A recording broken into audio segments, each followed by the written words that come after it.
I can feel it when you say you are Sifuna. Yes. I can feel the support. Hakuna hata kitu kingine naweza waomba zaidi. Wallahi. Wacha tuone kati yenu na mimi nani atatoroka wa kwanza. Wallahi. Atatoroka wewe, atatoroka. Hatuwezi toroka bwana. Mheshimiwa Mwiso, nataka kuona hizi sura hapa.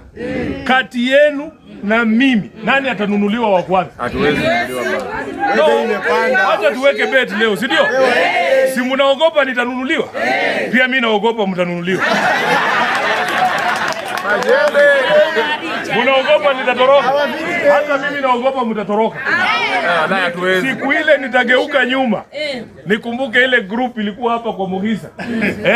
Mumenichocha, nimeingia gas vizuri, nimetangaza. Nigeuke nyuma nione hamko. Mungu aliye juu, yeye ndiye atadili na nyinyi. So, mimi nataka niseme asante sana Mheshimiwa Peter Palanga. I have a lot of respect for that gentleman. He's been elected in Nakuru for many times. Tunaenda Nakuru tarehe 19. Ni yeye atakuwa host wetu hivi. Yeye ndiye atakuwa host wetu. Tumeenda Kenya mzima, hii message imekubalika. Na hii message si ati ni kwa sababu ati ni mimi. Hapana, Wakenya wanaumia.